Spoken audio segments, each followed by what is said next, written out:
Buenas noches. Vamos a tratar el tema del hombre como centro del universo. Lo primero de todo, como siempre, es plantearnos cuántos párrafos vamos a escribir. Vamos a estructurar la disertación o el comentario en 3 párrafos, en 4. Tampoco vamos a hacerlo en 17 o en 25, ni tampoco en 1, así que la decisión tampoco es muy complicada. 3 o 4. Bien, ¿cómo lo he estructurado yo? Y os recuerdo que esto es un modelo. Una introducción, 4 frasecitas, he hablado un poquito de la revolución científica, he hablado un poquito de la teoría de la evolución y he terminado con el finalismo o mecanicismo, estas dos teorías acerca de la naturaleza que se contraponen. He seguido el texto que vimos de Sigmund Freud, donde hablaba de las ofensas que había sufrido el narcisismo humano. Digo por si queréis seguirlo, porque en el fondo es los mismos argumentos, un parrafito de cada uno. Obviamente me he saltado el psicoanálisis porque ya lo hemos tratado en el tema anterior. Empezamos con la introducción, junto con una concepción donde se situaba el ser humano en lo más alto de la jerarquía, por encima de minerales, vegetales y animales. Encontramos desde la antigüedad otra concepción donde se sitúa al ser humano en el centro del universo y se le hace un microcosmos de todos los seres de la naturaleza. Por ejemplo, los médicos griegos consideraban que el ser humano estaba compuesto de los 4 elementos, tierra, agua, aire y fuego, y de ahí sus prácticas medicinales. En el fondo, al hacer del ser humano un microcosmos, se está teniendo una concepción antropomórfica de la naturaleza, tema al que volveremos. Concebir la naturaleza como si fuera un ser humano. Punto y aparte, vamos a tratar de la revolución científica. Ya sabemos desde la antigüedad se consideraba que la Tierra estaba en el centro, en reposo. Ya sabemos que la teoría es de Aristóteles y que el Sol, la Luna, los planetas y las estrellas giraban a su derredor. En el fondo, el ser humano se fiaba de sus percepciones sensoriales, dado que no se percibe que se mueva la Tierra. Esta situación de la Tierra, que es el hábitat natural del ser humano, hizo que fuera la garantía de que el ser humano, el hombre, fuera el dueño y señor de la naturaleza. Pero como bien sabemos, a partir del siglo XVI, con la teoría de Copérnico y sobre todo en el siglo XVII, cuando Galileo y Kepler van a defender las teorías de este autor, empezamos a concebir que el centro del universo es el Sol y el ser humano se va a sentir desplazado porque ya no hay un centro. Ya vimos que a partir de Giordano Bruno se empieza a concebir el universo como infinito. Punto y aparte, voy a hablar un poquito de la teoría de la evolución.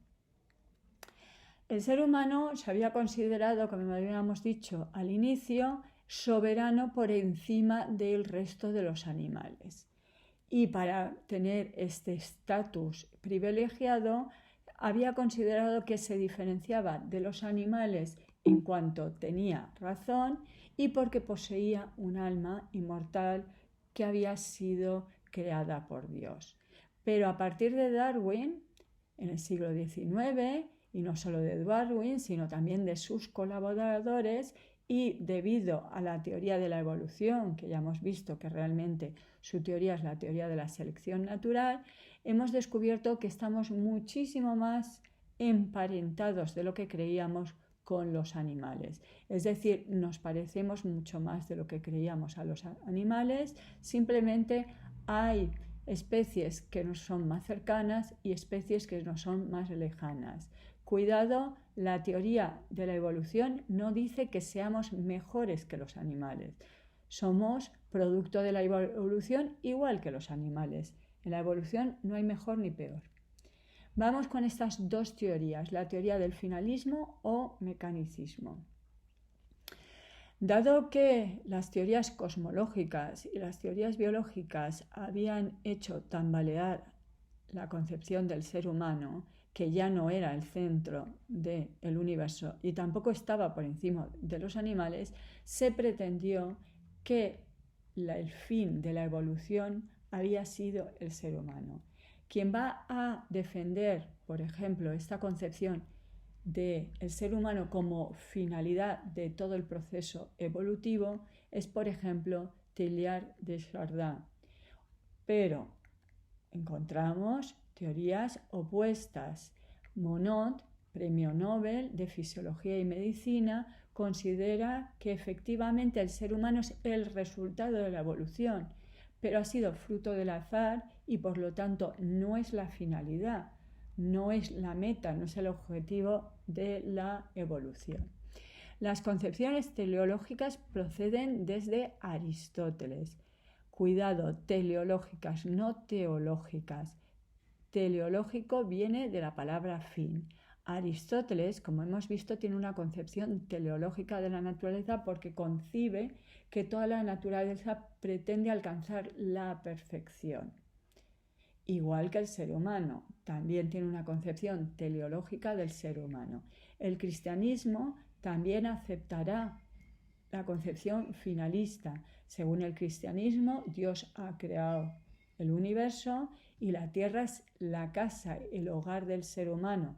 La tierra ha sido creada para el ser humano y el ser humano debe volver a Dios. Por lo tanto, el ser humano tiene un fin y la tierra tiene un fin.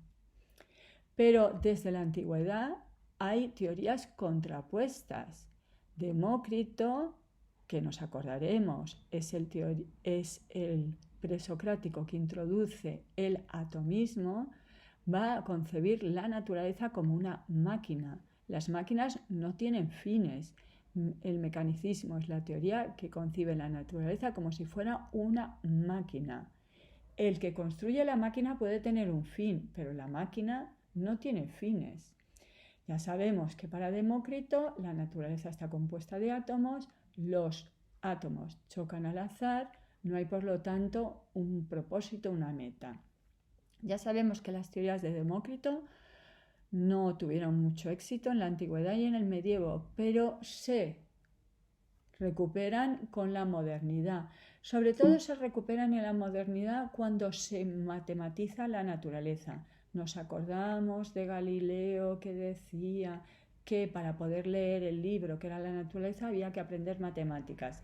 Si yo matematizo la naturaleza, es decir, convierto la naturaleza en números y en figuras geométricas, no puedo introducir los fines. 2 más 2 es igual a 4. ¿Para qué? No, 2 más 2 es igual a 4.